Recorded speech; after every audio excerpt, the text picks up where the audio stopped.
নমস্কার, আমি আকাশ। আপনি আছেন টুডে স্পেশাল 24 ইউটিউব চ্যানেল। ইতিমধ্যেই বেরিয়ে আসলো আজকের বাছাই করা গুরুত্বপূর্ণ 10টি বড় খবর। প্রতিটি খবর আপনার জন্য অত্যন্ত গুরুত্বপূর্ণ। খবরগুলি অবশ্যই শেষ পর্যন্ত দেখবেন। আপনার কাছে ছোট্ট একটি অনুরোধ, ভিডিওটিতে একটি লাইক করবেন আর ভিডিওটির নিচে লাল সাবস্ক্রাইব বাটনটি ক্লিক করে পাশে আসা ঘন্টাটি চেপে দেবেন এই ধরনের নতুন লেটেস্ট ট্রেন্ডিং খবরগুলি সবার আগে দেখার জন্য। শুরুতেই চোখ রাখবো যে বড় খবরে 98 দিন স্থায়ী হবে করোনার তৃতীয় ঢেউ, বলছে রিপোর্ট। দ্বিতীয় ঢেউয়ের মতোই ভয়াবহ ও গুরুতর হতে চলেছে করোনা ভাইরাসের তৃতীয় ঢেউ, এমনটাই জানালো এসবিআই ইকোজাপের একটি স্বাস্থ্য সমীক্ষা। রিপোর্ট অনুযায়ী প্রায় 98 দিন স্থায়ী হতে পারে তৃতীয় ঢেউ, তবে প্রস্তুতি নিতে হবে প্রশাসনকে, মানুষকেও প্রস্তুত থাকতে হবে। সমীক্ষা বলছে তৃতীয় দফা ঢেউতে আরও বেশি করে সংক্রমিত হতে পারে শিশুরা। রিপোর্ট অনুযায়ী বিশ্বের প্রথম সারি দেশগুলিতে 98 দিন মতো স্থায়ী হবে। সেক্ষেত্রে ভারতেও এই ঢেউয়ের মেয়াদ থাকবে 98 দিন, যেখানে ভারতে 108 দিন স্থায়ী হচ্ছে দ্বিতীয় ঢেউ। দ্বিতীয় তরঙ্গের মতোই শক্তিশালী হবে তৃতীয় তরঙ্গ। সেই অনুযায়ী সরকারকে যথাযথ ব্যবস্থা নেওয়ার কথা জানানো হয়েছে এই সমীক্ষায়। তবে ঢেউতে শিশুদের সংক্রমণের সম্ভাবনা বাড়বে। করোনা সংক্রমণের প্রথম ঢেউতে শিশুদের আক্রান্ত হওয়ার কথা বিশেষ একটা শোনা যায়নি। দ্বিতীয় তরঙ্গে শিশুদের সংক্রমিত হওয়া শুরু হয়েছে। এই নিয়ে করোনার পরিবর্তিত চরিত্রের উপর কড়া নজর রাখছেন বিশেষজ্ঞরা। এই ভাইরাস শিশুদের শরীরে কিভাবে প্রভাব ফেলছে তাও খতিয়ে দেখা হচ্ছে। তবে বেশিরভাগ ক্ষেত্রেই দেখা যাচ্ছে শিশুরা উপসর্গহীনভাবে করোনায় আক্রান্ত হয়ে পড়ছে। এই পরিস্থিতি কিভাবে মোকাবিলা করা যায় তার চেষ্টা চলছে। পরবর্তী খবর, চিন্তা বাড়ল মমতার। ভোট পরবর্তী হিংসা ইস্যুতে শীর্ষ আদালতের দ্বারস্থ শিক্ষাবিদরা। রাজ্যে ভোট পরবর্তী হিংসা নিয়ে বারবারই সরব হয়েছে বিরোধী পক্ষ, আর এবার ভোট পরবর্তী হিংসার সুরাহা চেয়ে সুপ্রিম কোর্টের দ্বারস্থ হলেন 600-রও বেশি শিক্ষাবিদ। তাদের মধ্যে রয়েছেন অধ্যাপক ও উপাচার্যরাও। প্রসঙ্গত 2রা মে 2021 বিধানসভা নির্বাচনের ফল প্রকাশিত হয়। তারপর থেকেই রাজ্য জুড়ে শুরু হয় হিংসার আবহ। বিজেপির তরফে বারবারই অভিযোগ জানানো হয় ক্ষমতাসীন দল তৃণমূল কংগ্রেসের কর্মীরা তাদের দলের কর্মীদের ওপর অত্যাচার চালাচ্ছে, তাদের কর্মীদের খুন করা হচ্ছে বলে অভিযোগ তোলা হয় বিজেপির তরফে। যদিও ইতিমধ্যেই বিরোধীদের সেই দাবি নস্যাৎ করে দিয়েছেন মুখ্যমন্ত্রী মমতা বন্দ্যোপাধ্যায়। যদিও এরপরও মঙ্গলবার বিজেপির রাজ্য সভাপতি দিলীপ ঘোষ অভিযোগ করেন যে তৃণমূল কংগ্রেস তৃতীয়বারের জন্য ক্ষমতায় আসার পর তাদের 37 জন দলীয় কর্মীকে হত্যা করা হয়েছে। গত 5 বছরে 166 জন বিজেপি কর্মীকে খুন করা হয়েছে বলে অভিযোগ করেন বিজেপি রাজ্য সভাপতি। এছাড়া বিজেপি কর্মীদের বিরুদ্ধে 30,000-এরও বেশি মামলা দায়ের করা হয় বলেও জানান দিলীপ ঘোষ। মঙ্গলবার উত্তরপ্রদেশ বিজেপির সঙ্গে ভার্চুয়ালি একটি বৈঠকে এই অভিযোগ তোলেন বিজেপির রাজ্য সভাপতি দিলীপ ঘোষ বলে জানা যায়। আর এবার ভোট পরবর্তী হিংসার ঘটনাকে কেন্দ্র করে দেশের শীর্ষ আদালতের দ্বারস্থ হলেন 600-রও বেশি শিক্ষাবিদ। জানা যায় দেশের শীর্ষ আদালতের কাছে তারা লিখিতভাবে পশ্চিমবঙ্গে এবার ভোট পরবর্তী হিংসার তদন্ত চেয়ে একটি বিশেষ তদন্তকারী দল বা সিট টিম গঠন করার দাবি জানিয়েছেন। তারা অভিযোগ জানিয়েছেন যে বাঙালি সম্প্রদায় বর্তমানে ভয়ে ভয়ে বাস করছে।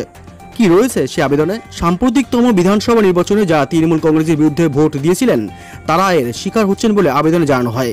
আবেদনে আরও বলা হয়েছে বাংলার শাসক দলের সমর্থিত গুন্ডাদের হামলা বা হামলার আশঙ্কায় হাজার হাজার মানুষ পার্শ্ববর্তী আসাম, উড়িষ্যা ও ঝাড়খণ্ডে চলে গেছেন। গোটা ঘটনার তদন্তে জাতীয় মানবাধিকার কমিশনের মতো স্বতন্ত্র কর্তৃপক্ষের হস্তক্ষেপেরও দাবি জানানো হয়েছে। এই বিষয়ে সুপ্রিম কোর্টের কাছে স্বতঃপ্রণোদিতভাবেই নোটিশ জারি করার কথা বলা হয়েছে। পাশাপাশি এই ঘটনা তদন্তের জন্য সিট গঠনেরও আবেদন জানিয়েছেন তারা। এছাড়া এই ধরনের হিংসার ঘটনা সংবিধানের মর্যাদাহানি ঘটায়, এগুলি একেবারেই সহ্য করা উচিত নয় বলেও তাদের আবেদনে জানান শিক্ষাবিদরা বলে জানা গেছে। পরবর্তী খবর, এসবিআই গ্রাহকদের জন্য জরুরি খবর, বদলে গেল ব্যাংকিং পরিষেবার সময়সীমা। করোনার দ্বিতীয় তরঙ্গের প্রভাব ধীরে ধীরে কমছে। অনেক রাজ্য জারি করা বিধিনিষেধ শিথিল করার প্রক্রিয়াও শুরু করেছে। এদিকে দেশের বৃহত্তম রাষ্ট্রায়ত্ত bank state bank of India গ্রাহকদের জন্য বড় খবর এনেছে। ব্যাংকের শাখাগুলিও তাদের কাজের সময়ে পরিবর্তন এনেছে। আগে যেখানে এসবিআই শাখায় সকাল 10টা থেকে দুপুর 2টো পর্যন্ত কাজ চলতো, এখন তা 2 ঘন্টা বাড়ানো হয়েছে। অর্থাৎ এখন ব্যাংকের শাখাগুলি বিকেল 4টে পর্যন্ত খোলা থাকবে। উল্লেখ্য, দেশে করোনা আক্রান্তের সংখ্যা উত্তরোত্তর বৃদ্ধি পাওয়ায় ব্যাংকের কাজের সময়সীমায় পরিবর্তন আনা হয়েছিল। কিন্তু বর্তমানে করোনার প্রভাব কমছে, দৈনিক আক্রান্তের সংখ্যা বৃদ্ধি পাচ্ছে, তাই গ্রাহকদের সুবিধার্থে কাজের সময় 2 ঘন্টা বাড়ানো হয়েছে। এসবিআই তার অফিসিয়াল টুইটার অ্যাকাউন্টের মাধ্যমে এই সম্পর্কে জানিয়েছেন। সেখানে বলা হয়েছে যে গ্রাহকরা তাদের প্রয়োজনীয় কাজ সকাল 10টা থেকে বিকেল 4টের মধ্যে সারতে পারবে। ব্যাংক টুইটে লিখেছে, 1 জুন 2021 থেকে আমাদের সমস্ত শাখা সকাল 10টা থেকে বিকেল 4টে পর্যন্ত খোলা থাকবে। করোনা সংকটে গ্রাহকদের স্বার্থে সম্প্রতি বড় সিদ্ধান্ত নিয়েছে স্টেট ব্যাংক অফ ইন্ডিয়া। একদিনে অ্যাকাউন্ট থেকে নগদ টাকা তোলার সীমা বাড়িয়েছে রাষ্ট্রায়ত্ত ব্যাংকটি। নতুন নিয়ম অনুযায়ী গ্রাহকরা তাদের হোম ব্রাঞ্চ ছাড়া অন্য ব্রাঞ্চ থেকে উইথড্রল স্লিপের মাধ্যমে দিনে সর্বাধিক 25,000 টাকা তুলতে পারবে। পাশাপাশি চেকের মাধ্যমে এখন অন্য শাখা থেকে 1 লক্ষ টাকা পর্যন্ত তোলা যাবে। থার্ড পার্টি অর্থাৎ যার নামে চেক জারি করা হয়েছে সেদিনে সর্বাধিক 50,000 টাকা তুলতে পারবে। ব্যাংকে জানিয়েছে থার্ড পার্টি উইথড্রল স্লিপের মাধ্যমে টাকা তুলতে পারবে না। এছাড়া জানানো হয়েছে থার্ড পার্টির কেওয়াইসি নথিও প্রয়োজন। পরবর্তী অতি গুরুত্বপূর্ণ খবর, সর্বনাশ, 24 ঘন্টার মধ্যে 18 ঘন্টায় মোবাইলে আসক্ত, ক্যান্সারে আক্রান্ত হয়ে হতে পারে মৃত্যু। সারাক্ষণই মোবাইলে কিংবা কম্পিউটারে ব্যস্ত, কাজের প্রয়োজন হোক কিংবা টাইম পাস, ডিজিটাল মাধ্যমে আপডেট থাকাই যেন নতুন প্রজন্মের কাছে হাল ফ্যাশন। যতদিন যাচ্ছে ততই মানুষ যেন মেশিনে পরিণত হয়ে যাচ্ছে। সারাদিনে 24 ঘন্টা যেন কম হয়ে যাচ্ছে মানুষের জন্য। সারাদিনই তো চলছে, এর পাশাপাশি রাতের ঘুমানোর সময়ও বাড়ছে এর প্রবণতা। যতক্ষণ ঘুম আসছে না ততক্ষণই চলতে থাকে ফেসবুক, হোয়াটসঅ্যাপ আরও নানান সাইটে চোখ বোলানো। আর এর থেকেই ক্ষতি হচ্ছে শরীর থেকে মস্তিষ্ক এবং চোখের। প্রথমত দৃষ্টিশক্তি কমে আসে। একটানা মোবাইল ঘাটলে মোবাইলের নীল আলো সরাসরি চোখের উপর পড়ে, তারপর শুরু হয় চোখের ব্যথা। আর দীর্ঘদিন ধরে এটা হতে থাকলে একসময় দৃষ্টিশক্তি কমে গিয়ে অন্ধত্ব চলে আসতে পারে। দ্বিতীয়ত ক্যান্সারের প্রবণতা বাড়ে।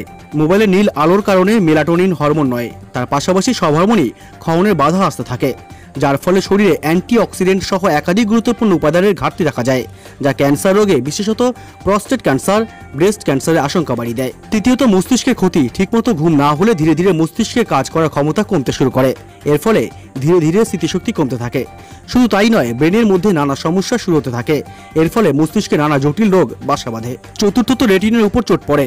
অন্ধকারে মোবাইল ঘাটলে মোবাইলের নীল আলো সরাসরি চোখের উপর পড়ে, যার ফলে রেটিনার কার্যক্ষমতা কমতে শুরু করে। দীর্ঘদিন ধরে একটানা এই কাজ করলে অন্ধত্ব অনিবার্য।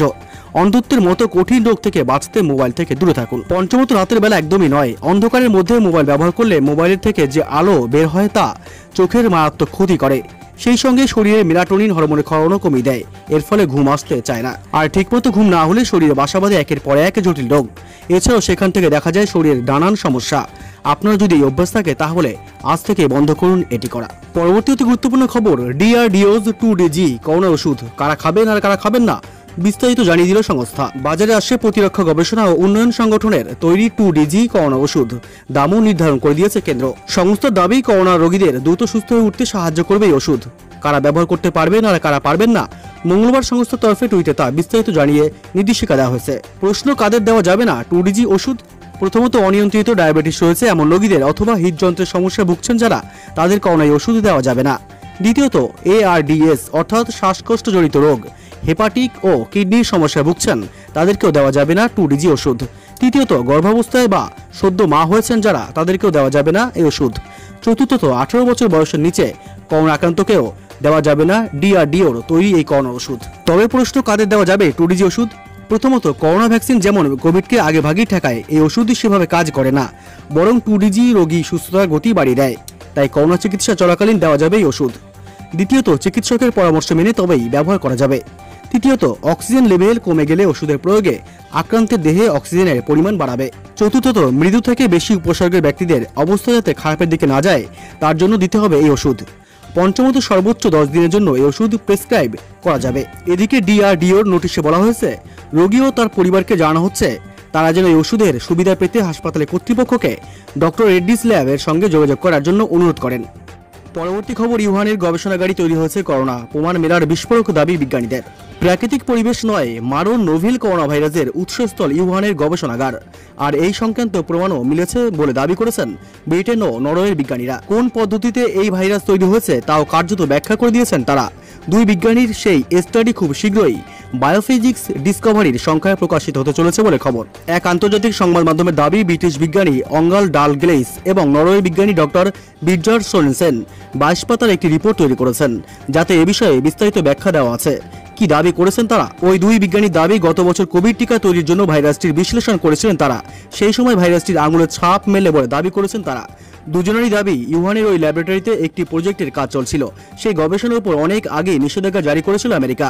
এই বিতর্কিত প্রজেক্টে দেখা হচ্ছিল বাদুড়ের দেহ থেকে প্রাপ্ত করোনা ভাইরাসের মধ্যে কিছু পরিবর্তন আনলে ঠিক কতটা ভয়াবহ হয়ে উঠতে পারে এই মারণ ভাইরাসটি। ওই দুই বিজ্ঞানীর দাবি, বাদুড়ের দেহ থেকে প্রাপ্ত SARS-CoV-2 ভাইরাসটিতে আরও কিছু প্রোটিন স্পাইক যুক্ত করে দেন তারা। তার ফলেই এতটা প্রাণঘাতী হয়ে উঠেছে এই ভাইরাস। ওই দুই বিজ্ঞানীর আরও দাবি, রেট্রো ইঞ্জিনিয়ারিং পদ্ধতিতে ভাইরাসটি তৈরি করা হয়েছে, এমনকি ভাইরাসের চরিত্র বদল করা হয়েছে। তাদের কথায়, ইউহানের যে গবেষণাগারে ভাইরাসটি তৈরি হয়েছিল সেখানকার সমস্ত নথি নষ্ট করে দেওয়া হয়েছে। যে সমস্ত চীনা বিজ্ঞানী এবং উৎস নিয়ে মুখ খুলতে চেয়েছে তাদের চুপ করে দেওয়া হয়েছে। কিন্তু আর বেশি দিন এই তথ্য গোপন রাখা যাবে না বলে দাবি করেছেন তারা। কিভাবে ইউহানের ল্যাব থেকে ভাইরাস গোটা বিশ্বে ছড়িয়ে পড়েছে তার প্রকৃত সত্য দ্রুত প্রকাশ্যে আসবে বলে আশা করছেন তারা।